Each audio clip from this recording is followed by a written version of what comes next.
In this episode, we are going to take a look at the 1930s.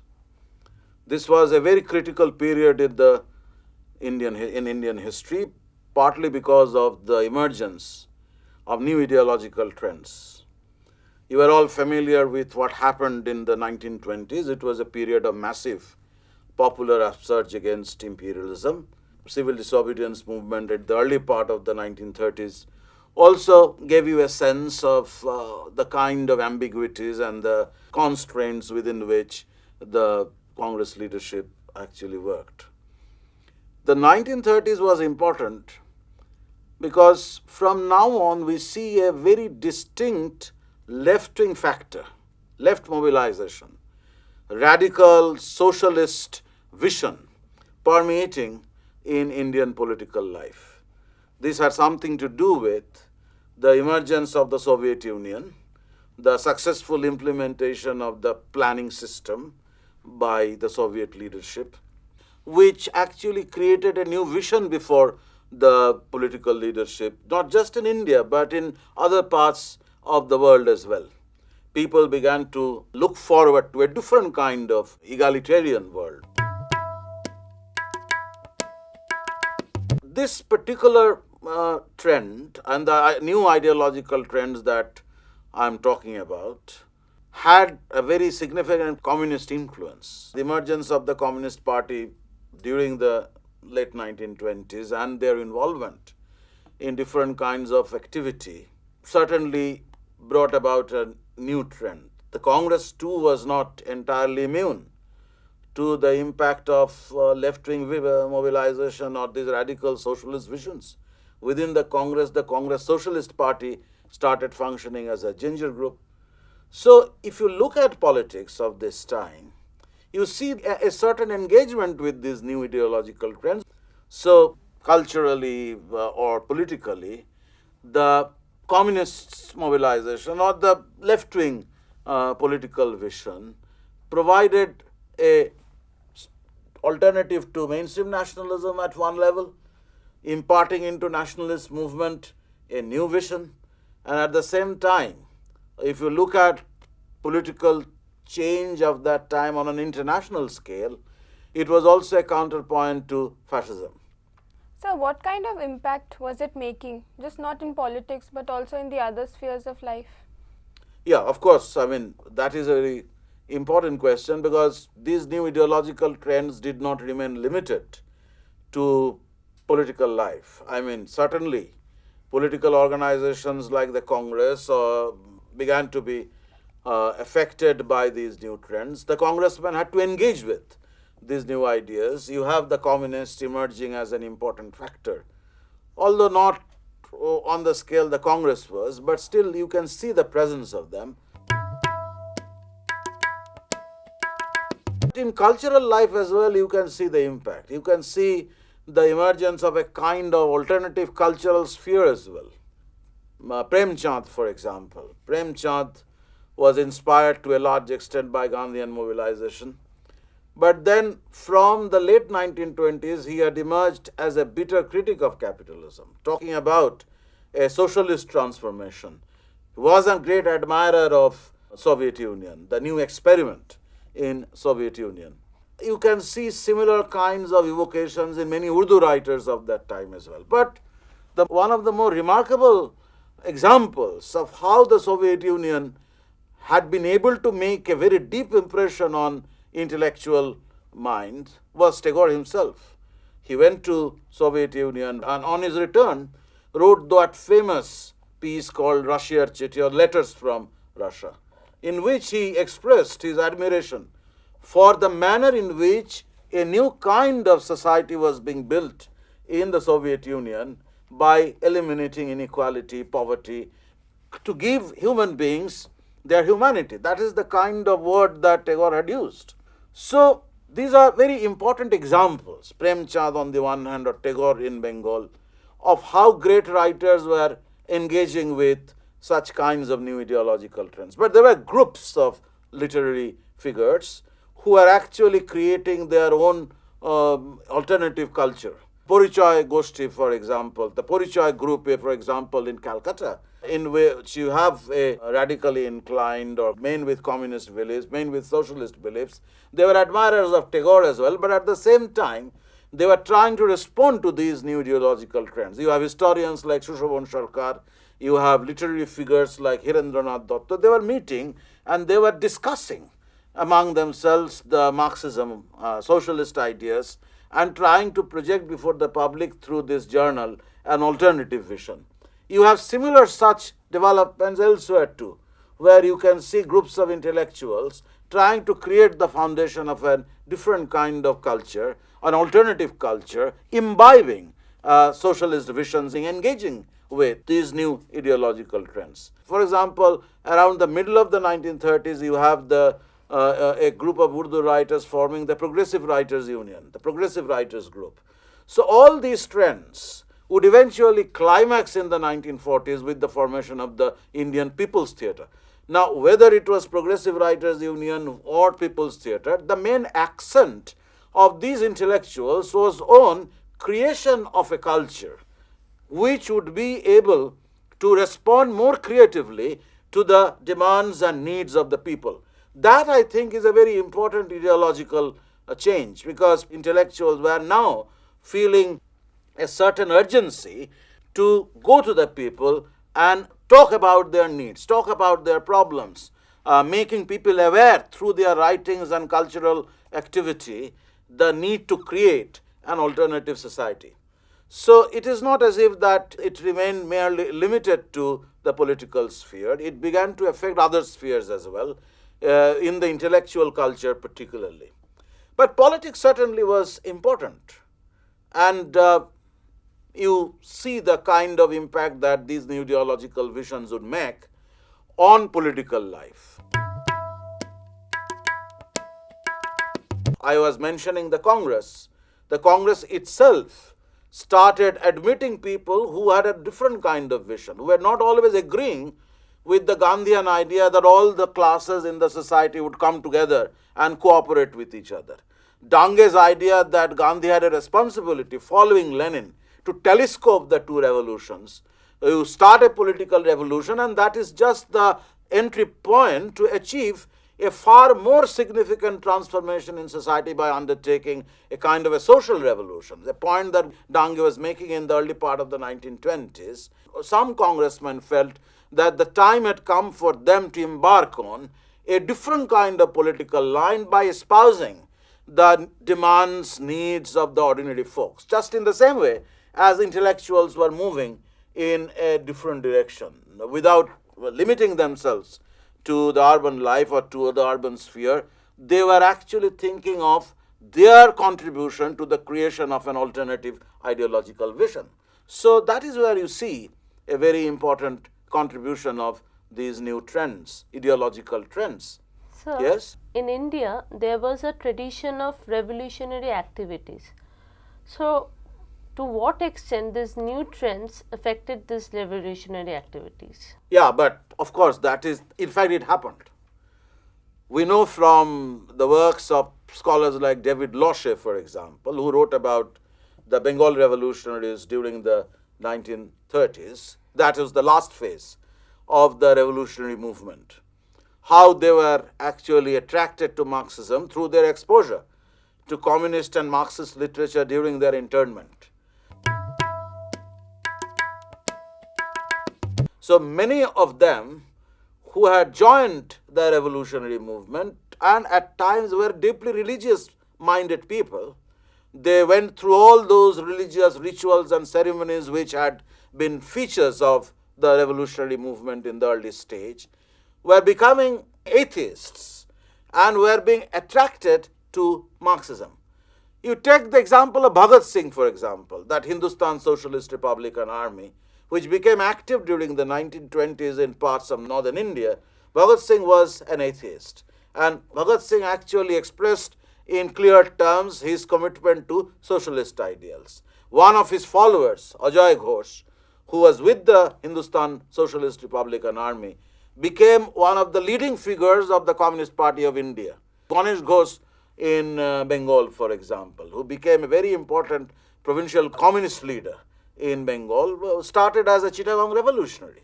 So within the revolutionary movement, you see these trends. People were thinking about the futility of the kind of strategy that they had adopted, the kind of revolutionary policy that they had adopted, resorting to these conspiracies and individual assassinations. They realized that these were not going to actually fulfill their targets. They were not going to fulfill their objectives. So they were moving in a different direction, considering the possibility of not merely organizing an armed insurrection, but a kind of revolution in which the people should be involved, a more broad-based revolution. So if you look at the revolutionary movement from 1920s onwards, you see a distinct trend emerging in the 1930s with the gradual conversion of these revolutionaries into Marxism. But that was not, of course, the only option before the revolutionaries. We know that when the revolutionary movement was moribund, during the 1920s, many of these revolutionaries actually decided to work within the Congress. They used the Congress cover and became involved in the partisan conflicts, in the factional conflicts of the Congress as well. Take for the example of Bengal.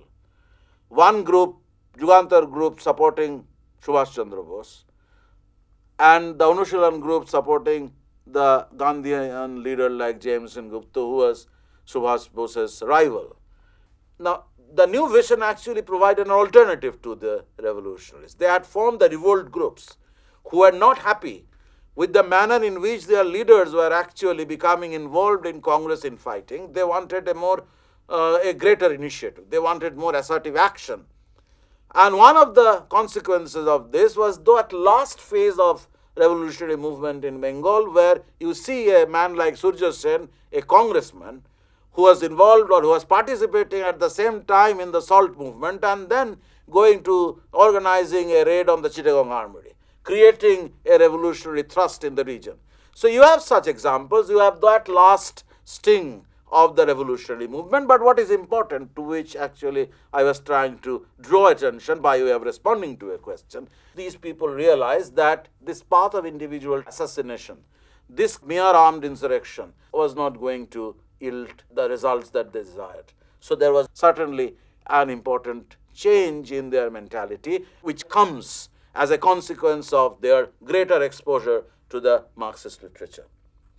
So in a way, I would say that the foundation of the Communist Party and its gradual consolidation, even though it was basically an urban party, was certainly bringing into Indian politics a new factor.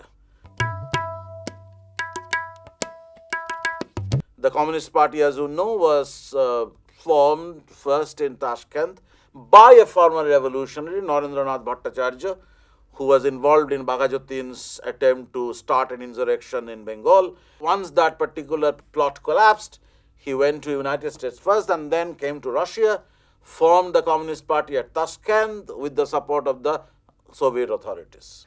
But that didn't make much of an impact on Indian politics, because even though he had been able to gather around him a group of former revolutionaries.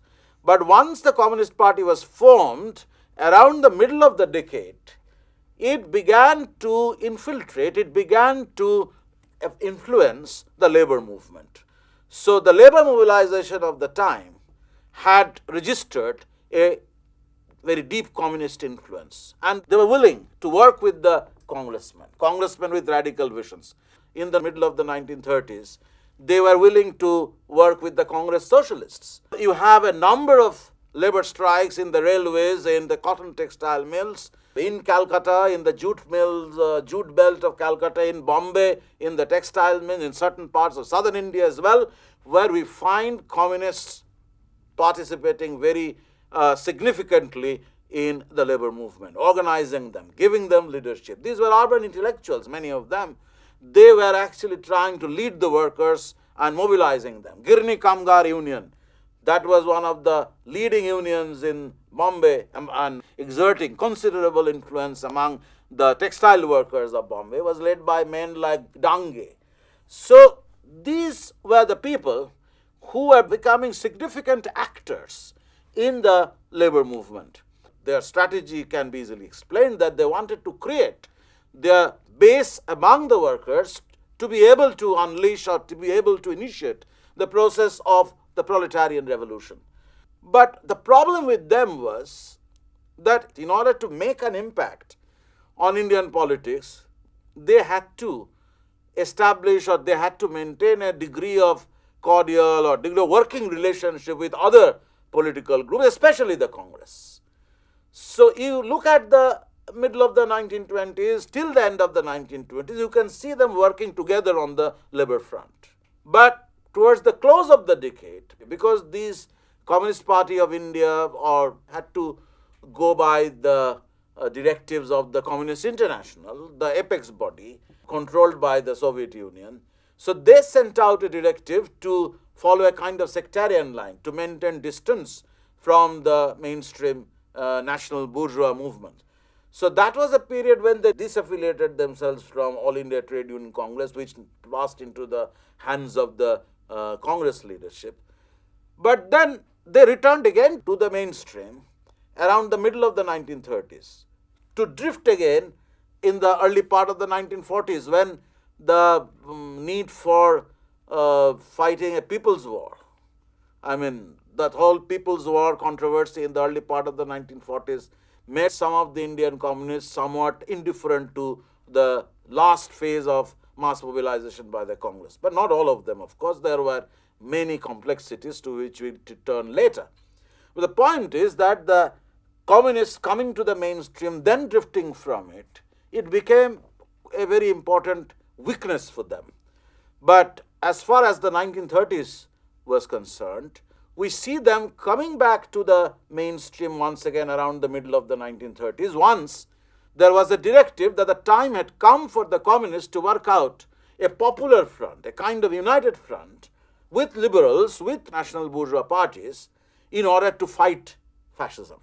Because by then Hitler had emerged as a menace, and the containment of the fascists required this popular front, and in the Indian context, this made possible the return of the communists to the All India Trade Union Congress and their involvement once again, along with congressmen, in the labor movement.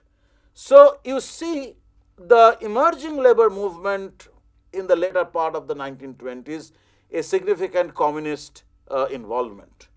And of course others were also there, and you are also familiar with the famous Meerut conspiracy case, because 1929 the government introduced the Trade Disputes Act and the Public Safety Bill precisely to contain the emerging militancy in the labor movement, and taking advantage of these legislations, they rounded up some of these communist leaders like Muzaffar Ahmad and others who became involved in the labor movement or a dange, and that famous Meerut conspiracy case as a sort of an indictment against the communists.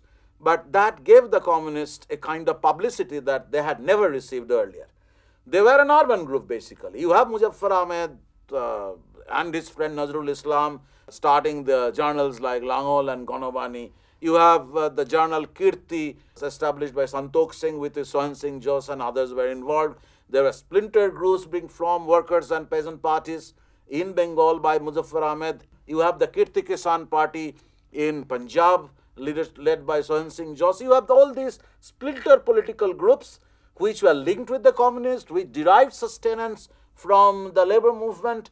And it is in this context, the return of the communists to the mainstream and their decision to work once again with the Congress, socialists particularly, certainly made a very important impact on Indian political life. Sir, then what was the nature of this Communist Party? Was it merely a party of the intellectuals? No.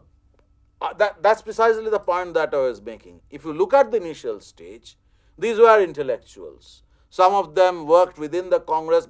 Bankim Mukherjee, for example, was a congressman who later became a very important trade union leader and then a member of the Communist Party in the legislature.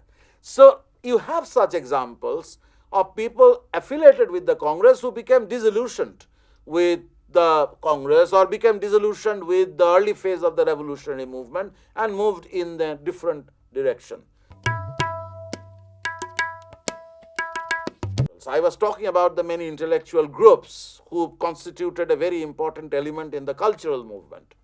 But if you look at the kind of initiative taken by Muzaffar Ahmed and Nazrul Islam in Bengal in setting up Workers and Peasant Party and setting up those journals like Gonobani and Langhol, if you look at Punjab, the case of Kirti, the journal around which the Kirti Kisan Party emerged, you have all these splinter groups which actually suggested the initiatives by these left-wing intellectuals. Some of them were communists, others were socialists who would be very happy to function within the Congress socialist group.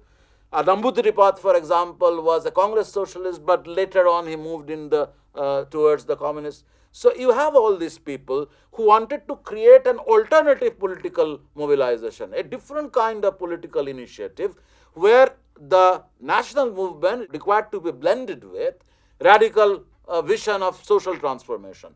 So it was not enough for them to combine all these different social classes together in a movement against British rule. What was also important for them was to blend national movement with popular mobilization, addressing popular grievances. Say, for example, the abolition of the zamindari, reduction of working hours, improving wages, creating better living conditions for the workers. The Congress always had a certain ambivalent stand about the Indian business classes. They thought that the Indian business classes required to be propped up as a counterpoint to the domination of Indian economy by European business interests. So they were perfectly willing to start struggles and workers' movements in mills and firms owned by Europeans. They were somewhat reticent about the same strategy in mills and firms owned by the Indians. So this ambivalence was gradually shrugged off by this new kind of intellectual, this new kind of political activist who was responding to these new ideological trends to combine the national movement with more emancipatory ideals. So whether the mill is owned by an Indian businessman or by a European, it didn't matter for them. They wanted to start a movement in order to achieve better living conditions, better housing conditions, better wages for the workers. And you see the same impact in peasant politics as well, among the Kisan Sabhas. In the Kisan Sabha movement, if you look at the early days of the Kisan Sabha, UP Kisan Sabha was the first to be formed. Then you go to the Bihar Provincial Kisan Sabha established by Shahjahanand Saraswati. In the initial stage, they were not so vocal about the abolition of zamindari. They wanted redressal of peasant grievances. But abolition of zamindari would figure prominently in the Congress socialist programs once the Congress socialist group started functioning from 1934 onwards. An All India Kisan Sabha was established in the backdrop of the Congress socialist initiative towards a new agrarian policy, which included the abolition of zamindari as a very important demand. So All India Kisan Sabha was formed in 1936. So once the All India Kisan Sabha was established, you see people like N.G. Ranga in Andhra, for example, with who was collaborating Namboodiripad from Kerala. Together, they wanted to spread the Kisan movement in southern India as well around those more radical and emancipatory demands. So I would consider to be a very important impact that these new ideological trends was making organizational structure of the Congress by allowing the Congress socialist function within the Congress, by allowing the communists to ally with the Congress socialists within the rubric of the mainstream nationalism on the labor movement, making an impact on the peasant mobilization, imparting into the peasant mobilization a new radical vision. So what was the relation between the mainstream nationalism represented by the Congress and the emerging left-wing activities, especially the communists? Now that was the point that I was making actually. We have already touched on this question of how the communists were actually following not a very consistent policy. They were with the mainstream, then for some time they drifted away, then they returned to the fold again around the middle of the 1930s. There was another round in the early part of the 1940s. So that weakened the communist position to some extent. But as far as the 1930s were concerned, this was the time when we see the communists, the Congress socialists, all these were coming together. Organized student politics may be taken as another instance. In Bengal, you have the All Bengal Students Associations, dominated by the Congress. And as congressmen fought each other, factionally divided, the All Bengal Students Association also became factionally divided. But around the middle of the 1930s, you see the formation of the All India Student Federation. How leaders like Nehru or Subhash Bose, who were actually symbols of the left initiative within the Congress, Hiren Mukherjee, a communist intellectual, going around the country and addressing student conferences. Manabendranath Roy, a former revolutionary, becoming a communist and doing the same thing. So you see the same kind of impact in the student movement as well, and the kind of mobilization that the All India Student Federation would actually initiate would reach its climax in the 1940s. You have massive student upsurge on the eve of independence in 1945-46, not just in Calcutta, but in Bombay as well. You have such student initiatives in different parts of the country. So whether it is student politics or it is cultural movement or the emergence of the Congress Socialist Party, the kind of collaboration that we see between the Communist and the Congress Socialist Party on the labor front, on the peasant front, the more radical tone of the Kisan Sabha movement, the growing militancy in the labor movement, you see the impact of these new ideological trends in different spheres of social and political life.